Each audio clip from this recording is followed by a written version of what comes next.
Hello and welcome to another episode of Square State Sandlot Podcast. I am your host, Bill Montoya. Do appreciate you guys stopping in. And this is going to be a little bit different this time. I'm hoping to have a lot of the fellow A's fans that are reeling from the news that they potentially could be moving to Las Vegas. So if you guys have comments, put that in the comments wherever you are viewing this, and it should pop up. I should be able to see those. I should be able to share some of them as well. So I do want to thank you again for tuning in. You guys can follow us at any of our socials on Twitter, Facebook, Instagram, all those fun places. We also are on Twitch. We're on YouTube. So however you're tuning in, I do appreciate you tuning in to watch this. I don't know what's going on with the. Hopefully those boxes aren't white on the viewing wherever you're watching at, but we'll continue on. So obviously it's been a while since we've last recorded. Kyle's been very busy. I've been busy with work and finishing up the backyard. So just a lot of things going on, obviously, in the summer, and not a ton of things to talk about in terms of the NFL. Basketball's over. I'll get to that at the bottom of the episode. So the main thing that's kind of been driving me wanting to talk about sports is obviously my Oakland A's, and potentially not Oakland much longer. But to get to that, obviously we had the news coming from Las Vegas where the Nevada state legislature basically ignored the will of their voters and passed a stadium bill to give $380 million to John Fisher, which obviously I think is a terrible idea. And that's not to say things are done by any means, but it has been signed in by the governor, so at least their side of the public financing portion is complete. So it's, again, not a done deal, but public financing is done. So $380 million is backed by the state of Nevada, and I mean, John Fisher has that money available to him if he can get a deal done. So what are the next steps? There's still plenty of hurdles to clear for them. The number one portion is John Fisher's $1.1 billion that he has to finance for his portion of the stadium, and obviously with the stock price of Gap being essentially a third of what it was even 2-3 years ago, I know that's put some pressure on him, and I really think that's why he has instantly pivoted, it seems, from Howard Terminal to getting a deal done in Vegas, when essentially Howard Terminal, he said, we have to have all this ancillary development to even make it work. And it was going to be like a $10 billion project when it was all said and done. So I think at the end of this, he realized he wasn't going to have the money to get his portion done.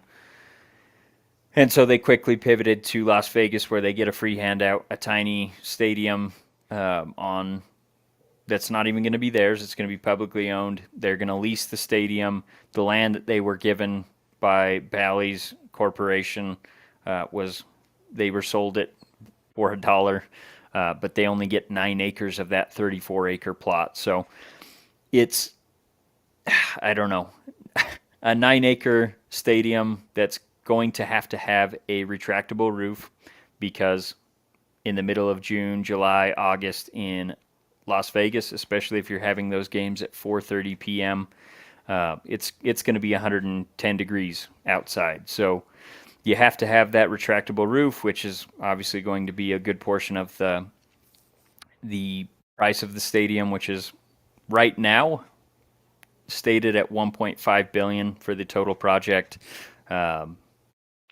I don't know. I mean, I can only imagine costs are just going to keep going up based on inflation and all the fun stuff that we're dealing with right now as a country. So anyway, what are the hurdles that they still have to clear? We talked about the public or the private financing from Fisher's side. They have to have the plan be approved by Major League Baseball, which I think it probably will be, just because it seems like they wouldn't have pushed this plan for John Fisher had they not had it in mind that they were going to pass it all along. And there really are some owners that should have some gripes about it. I mean, essentially, the A's would be ceding the entire portion of Northern California to the San Francisco Giants, which will give a competitive advantage to the Giants. They'll take over that market. And I'm not saying A's fans will flock to the Giants to support them, because I know I will not be doing that. But if they essentially take over that entire market, I mean, that's going to affect the Dodgers, the Diamondbacks, Padres, all of those teams in their division. Yeah, it's just going to be even the Angels, it'll affect them. So I don't feel like those owners should be huge fans of it. The Rockies, also in the division. So it has to pass with 3/4 of the owners voting yes for the move. They already said that they're going to waive the relocation fee, which is a joke to me. And, Rob Manfraud, he essentially said, we're not going to make them pay for a relocation fee to Las Vegas when they're going to have to put a roof on the stadium, which is going to increase the cost significantly. So it seems like this has all been the plan the entire time. Like I said, I really thought Howard Terminal was going to get done, especially with all the hurdles that the politicians in Oakland and California had jumped through to get this deal moving. But like I said, I think at the end, John Fisher ran out of money and wasn't going to be able to cover his portion of that plan, and panicked and moved on to Vegas. So the other portion the other hurdles they have to jump through is, even though he'll be moving to this brand new stadium, there's a very good chance he's going to need to be on revenue sharing, because he's moving from the 8th largest TV market to the 40th largest TV market. So I know Jeremy Aguero, for the record, and Steve Hill, the representatives for this bill to get passed in Las Vegas, they were saying, essentially they were citing the success of Allegiant Stadium. And I don't really think that you could compare an NFL stadium to a Major League Baseball stadium, because it's not going to draw like that. It's just not, especially in the middle of summer when, they're going to, I mean, their parking plans are park at the casinos that surround the stadium and walk there. There's going to be people walking there in, like I said, 100+ degree weather on black top surface. It's not going to be an enjoyable experience to walk there, even if they figure out some kind of public transportation, which is part of the bill that they approved. It's just, it doesn't seem like a well thought out plan. So, and I mean, the stadium, the renderings that they've released for it, they forgot that they only had 9 acres, so they took up the entire 34 acres of that proposed site in the renderings. At the time, they said that, well, we still don't have a site completely figured out yet, but with the SB1 that passed, they were limited to the Tropicana site, so that's where they will be building it if they are able to. So I quickly want to shift over to Rob Manfred, aka Manfraud. I want to shift over to his press conference that he held at the owners' meetings, and there were a lot of questions that related to this project. So I I took the article that Evan Drellich wrote for The Athletic and kind of just bulleted out the points that are relevant to the A's and the questions that he was asked on this move. So I'll get into those real quick. Basically, he was asked if he watched or if he saw the reverse boycott game, and he said, no, I was at dinner with the owners, so I didn't get to see it. And then they asked, well, I'm sure you saw the coverage of it. And he said, yes, I saw. And they asked, well, what was your impression? And he stated, quote, it was great. It's great to see what is, this year, almost an average Major League Baseball crowd in the facility for one night. That's a great thing. So he kind of crapped on the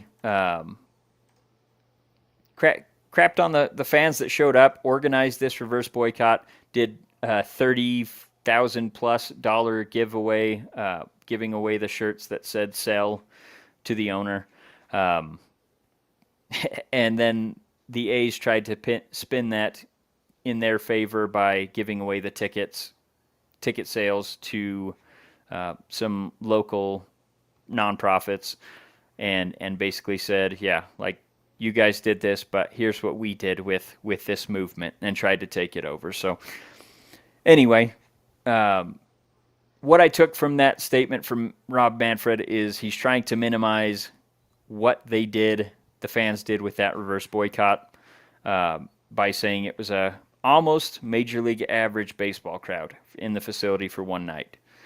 What he failed to mention is that crowd, that same crowd that he's disparaging in Oakland, will be a sellout in the new Las Vegas stadium.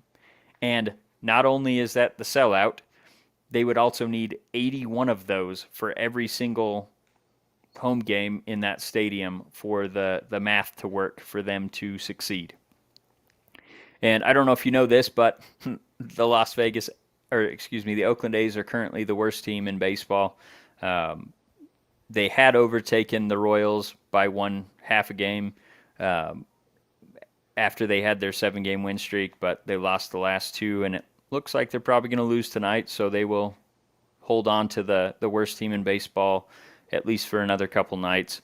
That's not going to work if you're trying to sell out a stadium, if you have a team that is just losing at a record pace. Obviously, the 7-game win streak took them off that worst loss record pace, but I have no doubts that they will continue that. I mean, they have some promising pieces on that roster right now, but it's just not a professional baseball team roster. So if you're planning on sellouts every night, and that's how you're going to make back your money for the public that's giving John Fisher this money, it's just not a winning recipe, if you ask me.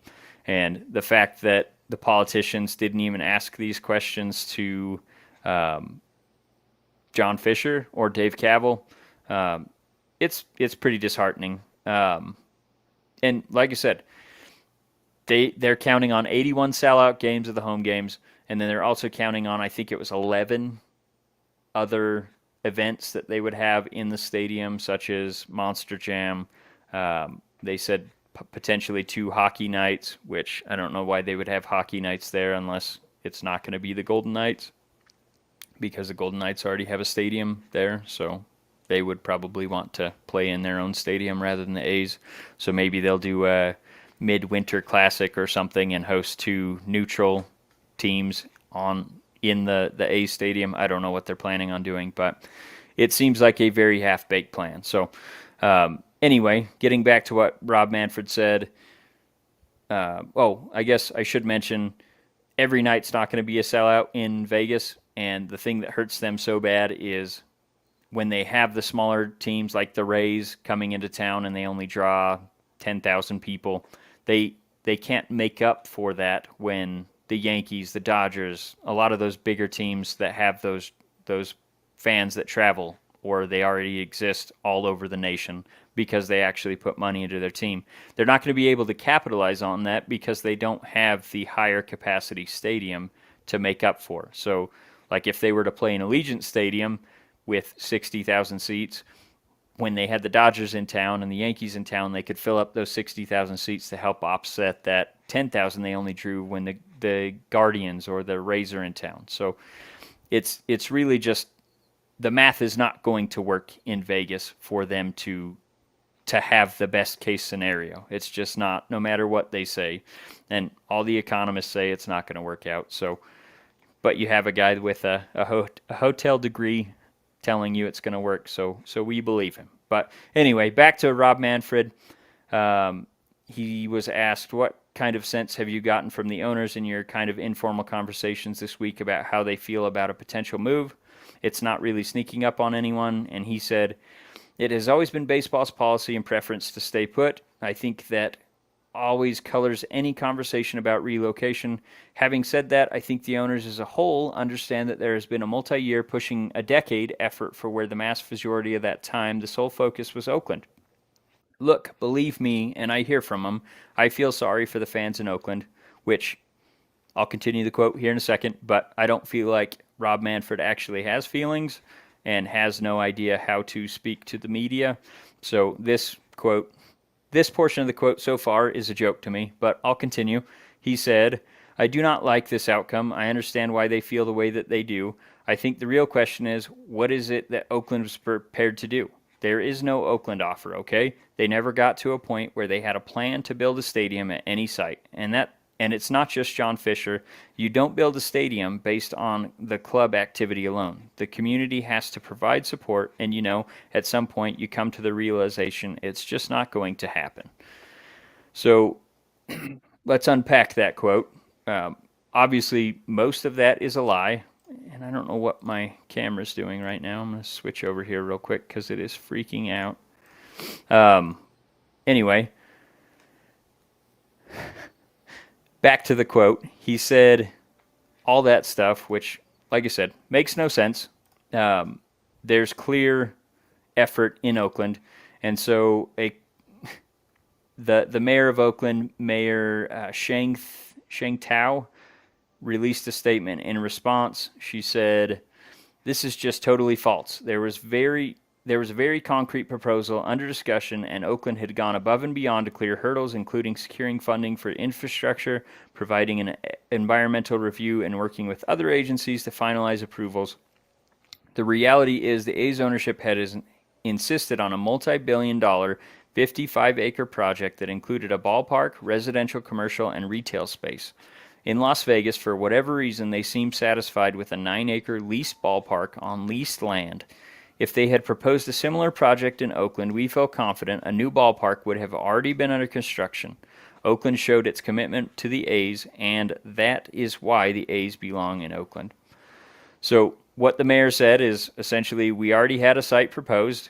We had cleared the environmental impacts. They had gotten the port authority to agree to let them build on Howard Terminal. All of these things were clear steps to building on Howard Terminal. Everything from Oakland's side was done. They actually had $400 million in financing set up for this, or from the city of Oakland, to do the on-site infrastructure. And then they had also agreed to another $400 million in off-site infrastructure in the surrounding area. So technically they had $800 million compared to the $380 that was on, or that is already been agreed to in Las Vegas. So they have more money in Oakland. Also, another $30 million was just approved today to be given to that project to redo Howard Terminal. So technically they had $830 million in Oakland. And like the mayor said, had they been willing to build even on the Coliseum site, they could have already been playing in a new stadium at this point. But like I said, I think Fisher got very fixated on Howard Terminal and building that giant site with commercial properties, with residential properties where he would own all that and would be raking in all that money. But I think with COVID and the stock price of his major holding that is Gap, I think he ran out of money and wasn't able to fulfill that. So they should have pivoted and said, okay, we can't do this. What can we do at the Coliseum site, or we can sell? Instead, he just basically took panic money from Las Vegas. So I love that the mayor spoke up, because it clearly hasn't been the politician. I mean, you can put some blame on the city of Oakland. They've already lost, the other two major sports holdings that they had in the city. The Raiders moved because of John Fisher squatting on the stadium or the Coliseum site. So I don't really blame the Raiders, and that's why I followed them to Las Vegas. Obviously, it's closer to me. Still a Raiders fan. I'll always be a Raiders fan. But I don't know if I'm going to follow the A's to Las Vegas if they do end up going, even though it would be closer to me, very close to me. As long as John Fisher is the owner of this team, I just don't see myself supporting them if they make this move. So Anyway, we'll get back to the Manfraud quotes.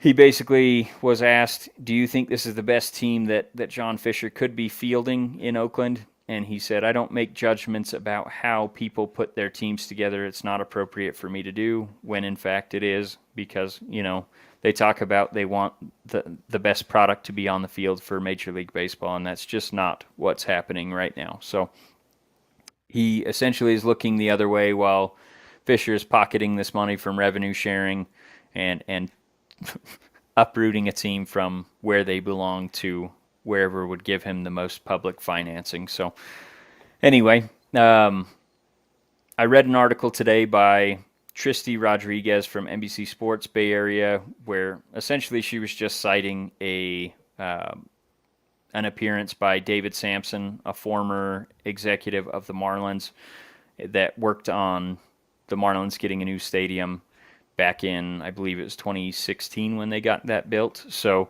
he has some experience in dealing with relocation, and I guess not relocation, but building a stadium and potential relocation, as the Marlins were being talked about to potentially go to Montreal. So he was on the Dan Le Batard show and still said he's not convinced the A's will move. The reasons he gave was there's no ballpark with a retractable roof that can fit on 9 acres, which is the site that they have settled on at the Tropicana. There's been no approval to relocate yet. Obviously, the A's still have to file that paperwork. There's going to be 3 owners that are set to that project to approve or to go over the approval paperwork and all that, make sure that the math adds up and all that. And that's a major thing that I think they're going to have a hard time showing, is that this is a beneficial move to get the A's into Las Vegas. No finalized plans for financing the stadium for John Fisher. Obviously, they have the public side done, but they still have no private side done for financing. They have no TV deal in place, so they've got no partner lined up for that. So there's a lot of things that have to be done before this could ever happen. And, I mean, his very first point was they can't build a ballpark that on 9 acres with a retractable roof. So he said that part is going to be the biggest hurdle for them to even get over. So we'll see what happens with that. They still haven't appointed a contractor for the building of this new stadium or anything. So there's a lot of details that still have to be figured out, and the public financing was just step one. So we'll see what happens with that. I really am still of the belief that John Fisher and Dave Kaval will figure a way to screw this up because of how many stadium deals they've already bungled. Just in I think John Fisher took over as the main owner of this team back in, I believe it was 2006, and since then they have failed in every single, and I think there's been 7 different sites that they've settled on, if you include the 2 Las Vegas ones. So until there's shovels in the ground and the stadium's paid for, I really won't believe that they're making this move. So it's already been announced that they anticipate playing in the Coliseum throughout their lease, which ends next year, at the end of next year. So 2024, they'll stay at the Coliseum, and if they have a deal in place for the private financing and all that, then they'll probably be looking at possibly Sacramento. I doubt Oakland will extend that lease for them, except if they're willing to pay a huge increase in rent, because right now their Coliseum rent's only $1.25 million, so that's a drop in the pan. Obviously, they're not getting any of the naming rights or any of that stuff that they'll get in Vegas, but I mean, they're essentially paying no rent to be in the Coliseum when you look at the grand scheme of things. So he echoed the sentiment that he thinks that they'll find a way to screw this up, and condemns the handling of the stadium proceedings in both Oakland and Vegas, especially from the PR side of the A's. And I don't know, I mean, I'm sure all of you that have been following this have seen the statements that the A's have put out in the past few days from their PR department, and they made essentially no statement about the city of Oakland and how it supported them over the last 55 years, made no nod to the fans, no, hey, we're sorry that it ended up this way. It just said, thank you, politicians, for giving us money. We look forward to moving to Las Vegas. And that was essentially the PR statement. So they're bungling this in just about any way they potentially can, and that's why I still think they'll find a way to screw this up. And what I mean, I've been saying this every time we've talked about this potential move. I hope Joe Lacob is able to buy the team, or Dave Stewart's group. I mean, Dave Stewart is a man of Oakland. He has an investment group that's ready to buy an expansion team and start one of those in the city of Nashville. But I'm sure he would jump at the opportunity to keep his hometown team in their hometown. So we'll see. Like I said, still seething over this a little bit, especially how Manfraud and John Fisher have handled the potential move so far. But we'll move off of that a little bit. My question still remains why John Fisher has not been in front of a microphone to answer any of the questions that anyone has for him, including the media. He did not appear in any of the Nevada state legislature meetings. I know he met with them in private, but during the actual questionings from the Congress people asking, why would we give you this money? He was nowhere to be found. Dave Cavell showed up for the first day of the special sessions and answered a few questions, absolutely got destroyed in those questions, and then ran out of the building with his tail tucked between his legs. Couldn't answer any more questions because he was bungling them so bad. So anyway, in response to this, Congress people from the state of California have introduced a Moneyball bill. And then I believe it was Texas, Rubio, I can't remember where he's from, I think he's from Texas, announced another antitrust exemption bill. So both of those will be considered. So this whole movement, I believe the A's fans and their boycott have made an impact because they've gotten politicians to start looking again at the antitrust exemption that MLB has had for the past 100+ years. And if they lose that, that's going to be it's going to be a pain for the core of their business. So, Florida. Logue's on, Ben's on. Thanks, Benny.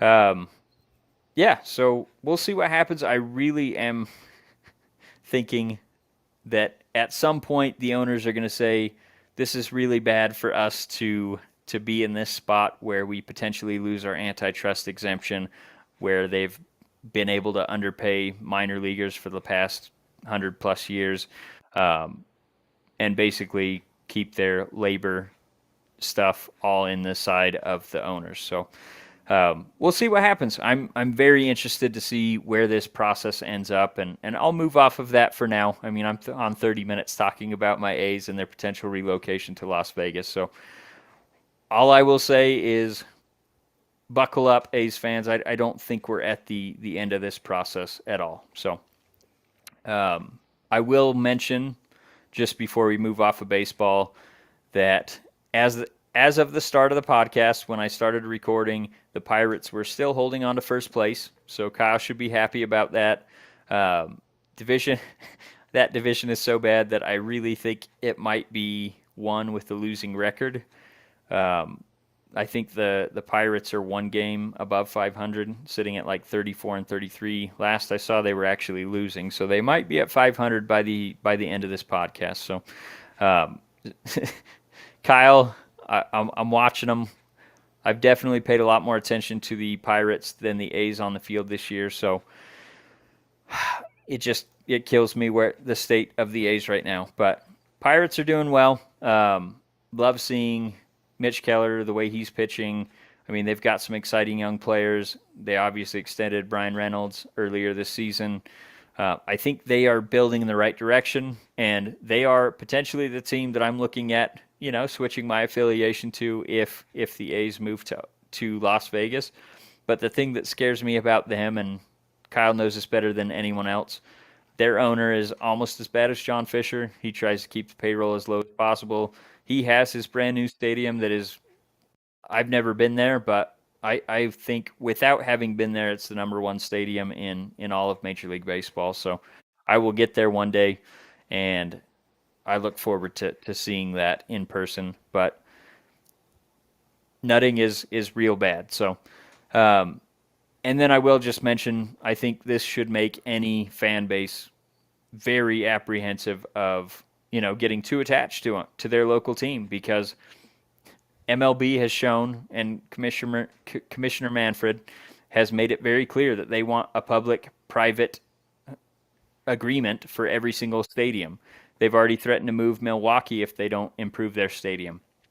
He just finished threatening Arizona today by saying if we don't have a new deal in place by the end of their lease, we're going to start looking at potential relocation for the Diamondbacks too. So there's this guy is just, I mean, he essentially said in the questioning that it's his job to secure public financing from uh, cities that are willing to give that up to subsidize billionaires in building their stadiums. So anyway, we'll move off of baseball. 32 minutes in. I do want to congratulate the NBA champions, the Denver Nuggets. Tough to hate on them for winning their first NBA title. Happy for Jokic, and definitely excited for Jamal Murray, especially coming back from his ACL tear against the Warriors. I believe that was in the playoffs or leading up to the playoffs back in 2021. So he missed a full year, came back, and was not just, a contributor, he was a force on that championship team. So congratulations to the Nuggets. And Miami, I mean, hell of a run by them, an 8 seed coming out of the play-in to go all the way to the NBA Finals, taking down the Celtics, the Bucks. I mean, they had a absolute run, and I think they just ran out of steam right at the end, losing Harrow, and I mean, Butler can't carry the team the entire time. So they had some great. I mean, really, the Heat are a success story that you love to see, because they had so many guys that were either undrafted or second round or overlooked in the draft. So hell of a run, and it's a lot easier to like them when they don't bring in three superstars to win their championships. And I mean, the Nuggets, they pretty much built their entire team through the draft. So that's great to see. I mean, we're not seeing these super teams anymore. Obviously, you saw the Warriors still have their core, but it's so old now that I don't know that you can necessarily say. But even that was homegrown, other than when they added KD. So speaking of the Warriors, Bob Myers, their GM, he stepped down earlier. I think it was a couple weeks ago at this point. Today it was announced that Mike Dunleavy Jr. will assume that role for the team going forward. So that's good news that we have some continuity in the front office, and I think Mike Dunleavy will do a great job. I think he has already built up the relationships with the players. Maybe not so much that Bob Myers had, but that will take some time. But he is already in the building. The guys already know him, so I think it'll help having that continuity going forward. So meteoric rise for Mike Dunleavy Jr. I think he just stopped playing probably 5 years ago, and he's already a GM in the NBA. So excited to see what he can do. It's going to be a pivotal offseason for the Warriors and what they try to do. They got to make a decision on what they want. If they want to hold on to Jordan Poole, if they want to hold on to Jonathan Kuminga after both of those guys kind of pouted because they didn't get playing time in the playoffs, especially after the contributions that they had made in the regular season. So Jordan Poole, I feel like he's more likely to be moved just because of the contract and the flashes that he's shown. Although I would like to see him on the team if he's willing to play in that six-man role where he's leading the second team off the bench and playing when Clay or Steph inevitably miss some games as they start to get a little bit older. There has been some chatter that potentially Clay could be moved because of his $42 million contract this upcoming season, which is the last of his deal. So they could either move on from him after this season or before this season. And I would hate to see that, but Clay is obviously not the player he was prior to his two injuries that knocked him out back-to-back seasons. But he was getting back to that. He still showed that he is a regular in the NBA and could flash and be almost his former self prior to those injuries. So um, that's, you know, something to look forward to this upcoming offseason. And as Benny just mentioned, he said Michael Jordan just sold the majority ownership of the Charlotte Bobcats, so he will be out as an owner after I think he was majority owner for 13 years, and they never won a playoff game under him. So I, I don't know how Charlotte will feel about it, but I can't imagine it will hurt them too much. So and then quickly moving on to NFL, I don't have a ton of news. Obviously, we had DeAndre Hopkins. Um, I feel like I just screwed up his name, but D Hop, as he's better known, visited the Titans and the Patriots. Still has no new deal. We have the holdouts of the running backs that haven't signed their franchise tags yet in um, Josh Jacobs and Saquon Barkley. Both of those guys said that they're going to take a stand for the future running backs, which they don't really have much leverage because if they don't sign their contract or their franchise tag by, I think the cutoff is July 7th, they basically have the option of either signing it and playing or not signing it and sitting out the season like Le'Veon Bell did. That obviously didn't work out well for him, so I can't imagine that they'll take that route. The problem is neither of the teams really have incentive to pay them more than the franchise tag because if you look at, I think the largest contract that was signed this offseason was 3 year, 24 million, and obviously if you do the math on that, it's I think 8 million a year. Yes, 8 million a year. So that's less than the 10 million that they're getting. Obviously, they're better players than the guy that signed that. I think it was Miles Sanders that signed that contract. So I don't know what needs to be done. I think ultimately they'll end up reporting and hopefully, I don't know. I feel like the Raiders can win 6 games without Josh Jacobs like they did last year. So I don't know where his leverage is. I love the guy and I think they would do worse without him, but the team's not significantly better than it was last year. And we're looking at, you know, 6 games they won last year. So I don't know. Like Logue said, running back market is ice cold. It's ridiculous. I mean, ever since Christian McCaffrey signed his contract, the deals just keep coming down further and further. Obviously, he's getting paid well, and he kept getting injured when he was with the Panthers. He did very well with the 49ers last year, but, I mean,